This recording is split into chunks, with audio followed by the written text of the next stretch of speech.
Hello नमस्कार साथियों। आपके अपने परिवार के स्टडी पॉइंट पर आप सभी का बहुत बहुत स्वागत है। आज हम लोग जो है कार्यपालिका शुरू करते हैं और कार्यपालिका पर देखते हैं कि केंद्र की कार्यपालिका में कौन कौन शामिल है और राज्य की कार्यपालिका में कौन कौन शामिल है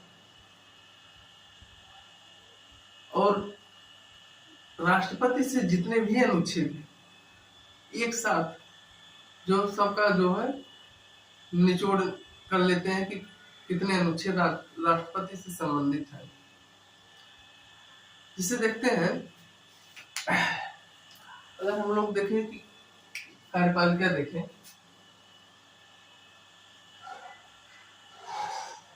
कार्यपालिका देखें, अब इसको जो कार्यपालिका को दो भागों में बांट के देखते हैं।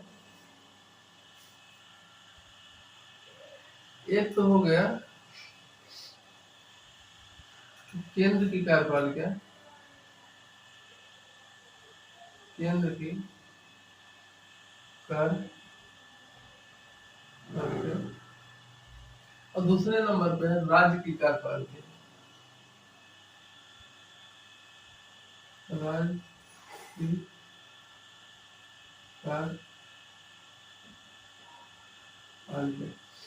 अब देखिए केंद्र की कार्यपालिका में कौन कौन शामिल है। तो केंद्र की कार्यपालिका में अगर देखें तो एक राष्ट्रपति शामिल है। दूसरे नंबर पे अगर देखें इसमें तो उपराष्ट्रपति शामिल है, उपराष्ट्रपति भी शामिल है, उपराष्ट्रपति भी शामिल है और प्रधानमंत्री भी शामिल है। और इसी में जो है मंत्रिपरिषद को भी शामिल किया गया है। केंद्रीय मंत्रिपरिषद, और इसी में महान्यायवादी भी है, न्यायवादी भी। इतने जो केंद्र की कार्यपालिका में, और राज्य की कार्यपालिका में अगर हम लोग देखें तो राज्य की कार्यपालिका में राज्यपाल हो गया, मुख्यमंत्री भी है, और तीसरे नंबर पे महाधिवक्ता,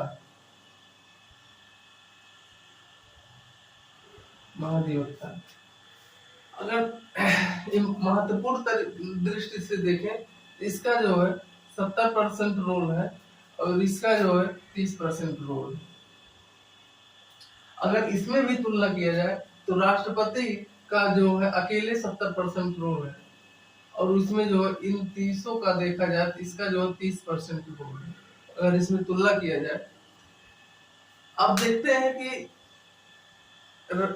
इसका संवैधानिक प्रावधान क्या है, राष्ट्रपति के संवैधानिक प्रावधान क्या है। तो राष्ट्रपति के संवैधानिक प्रावधान अगर हम लोग देखें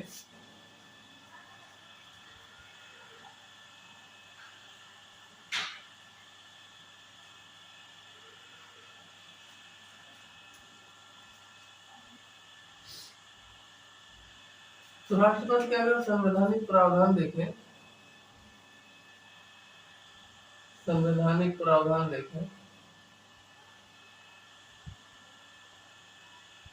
देखें, तो देखिए इसमें चार मुख्य बातें हैं। पहले नंबर पर कहा गया कि देश की कार्यपालिका, राष्ट्रपति जो है ये कार्यपालिका का नाम मात्र प्रमुख होगा। राष्ट्रपति को कार्यपालिका का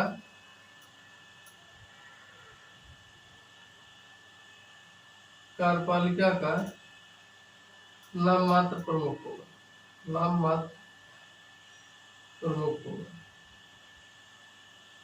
ठीक। दूसरे नंबर पर राष्ट्रपति को कहा जाता है या देश का राष्ट्राध्यक्ष भी कहते हैं इसे,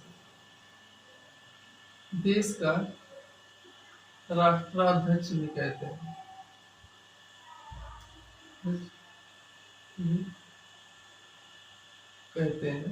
और तीसरे नंबर पे अगर देखें तो राष्ट्रपति को भी देश का प्रथम नागरिक भी कहते हैं, देश का प्रथम नागरिक भी कहते हैं, नागरिक भी कहते हैं। ये सब तो ठीक है, लेकिन इसका क्या अर्थ हुआ कि राष्ट्रपति को कार्यपालिका का नाम मात्र प्रमुख कहते हैं। और नाम मात्र प्रमुख क्यों कहते हैं, इसको समझने के लिए हमें आर्टिकल जो है 52 देखना पड़ेगा और आर्टिकल 53 देखना पड़ेगा। आर्टिकल 52 में कहा गया है कि राष्ट्रपति का भारत के लिए एक राष्ट्रपति होंगे, देश के लिए एक राष्ट्रपति होंगे, या राष्ट्रपति पद का उल्लेख किया गया है। दूसरे शब्दों में राष्ट्रपति के पद का उल्लेख किया गया है। आर्टिकल 52 में कहा गया है कि राष्ट्रपति के पद का उल्लेख किया गया है, राष्ट्रपति के पद का उल्लेख किया गया है। और आर्टिकल 53 में कहा गया है कार्यपालिका की शक्ति राष्ट्रपति में निहित होगी, कार्यपालिका की शक्ति, कार्यपालिका की शक्ति राष्ट्रपति में निहित होगी, निहित होगी, जिसका प्रयोग राष्ट्रपति स्वयं या अपने अधीनस्थ अधिकारियों के माध्यम से करेगा। ठीक, अब इसमें यह कहा गया है। अब बात ये आती है कि नाम मात्र प्रमुख क्यों कहा गया। देखिए हमारे यहाँ जो ब्रिटेन से संसदीय शासन प्रणाली को अपनाया गया है, और ब्रिटेन की संसदीय शासन प्रणाली की जो विशेषता है उसमें एक विशेषता ये भी शामिल किया गया है कि राष्ट्रपति को कार्यपालिका का नाम मात्र प्रमुख कहा जाएगा, और राष्ट्रपति को जितनी भी शक्तियां प्राप्त होगी उसका वास्तविक प्रयोग जो है प्रधानमंत्री करेगा।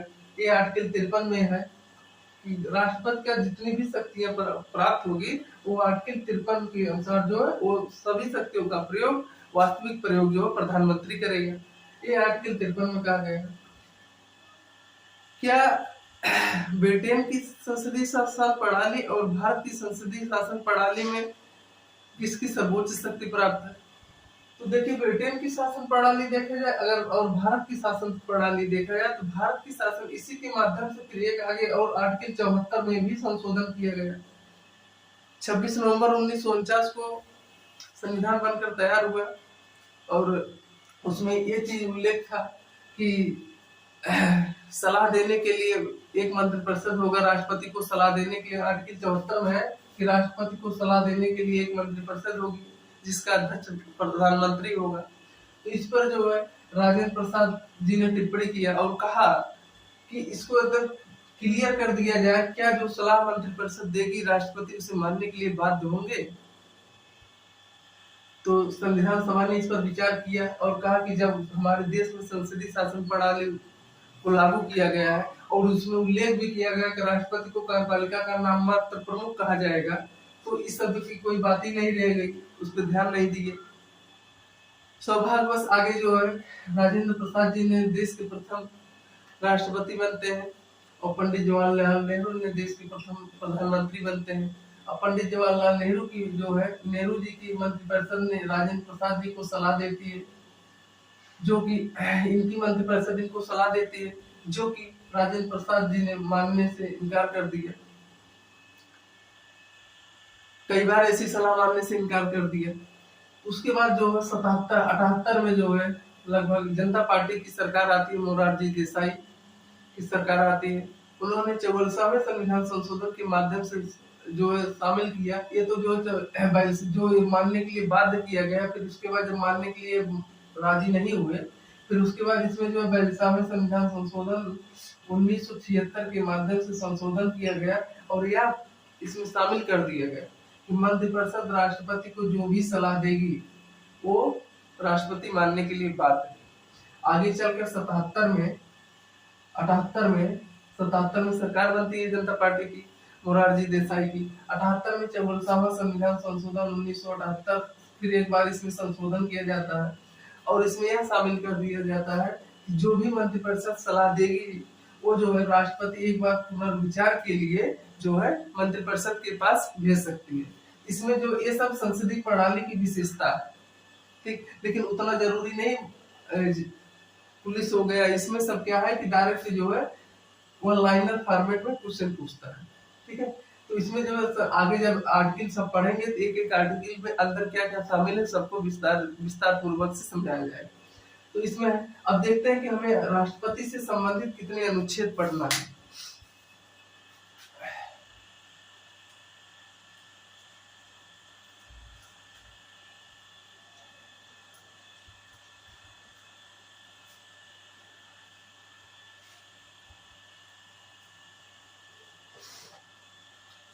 जैसे टोटल जो है 395 अनुच्छेद में अगर देखें तो 52 से अगर शुरू किया जाए, आर्टिकल 52 से, तो आर्टिकल 52 से अगर शुरू करते हैं तो 52 हो गया, ठीक है, 52 हो गया।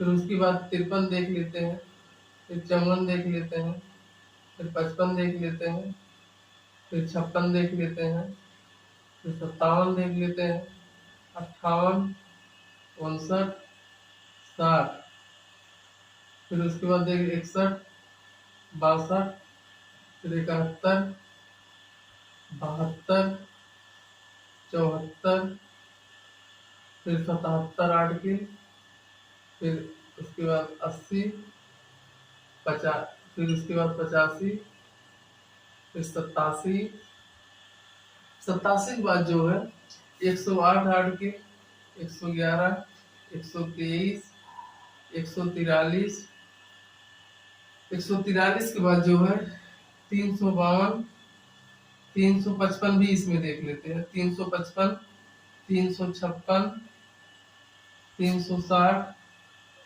361, इतने अनुच्छेद जो है टोटल जो है राष्ट्रपति से संबंधित है। और सब अनुच्छेद पे जो है एकदम विस्तार पूर्वक से चर्चा किया जाएगा कल से। और आर्टिकल जो है 52 से जो है कल यहाँ से आर्टिकल 52 से शुरू होगा, ठीक है। आज इतना जो है इसका संवैधानिक प्रावधान क्या, केंद्र की कार्यपालिका क्या, राज्य की कार्यपालिका में कौन कौन शामिल है, क्यों जो है नाम मात्र का प्रमुख कहा जाता है, किस संसदीय प्रणाली को ब्रिटेन की संसदीय प्रणाली को अपनाया गया है, आर्टिकल 52 में क्या है, 53 में क्या है, इस सब पे आज चर्चा हो गया। कल से जो आर्टिकल 52 से जो है शुरू करते हैं। और टोटल जितने अनुच्छेद हैं इसमें 361 से जितना राष्ट्रपति से संबंधित है एक साथ जो है इसमें लेकर पढ़ाया जाएगा, जिससे जो फुटकर में नहीं रहेगा और पढ़ने भी और याद करने में भी मजा आएगा।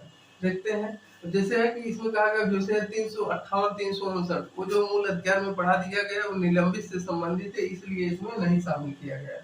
बाकी जितने अनुच्छेद है राष्ट्रपति से सब जो है कल 52 से शुरू होगा और धीरे धीरे एक एक आर्टिकल तैयार करते हुए आगे बढ़ा जाएगा। अब कल से जो है शुरू होता है आर्टिकल 52।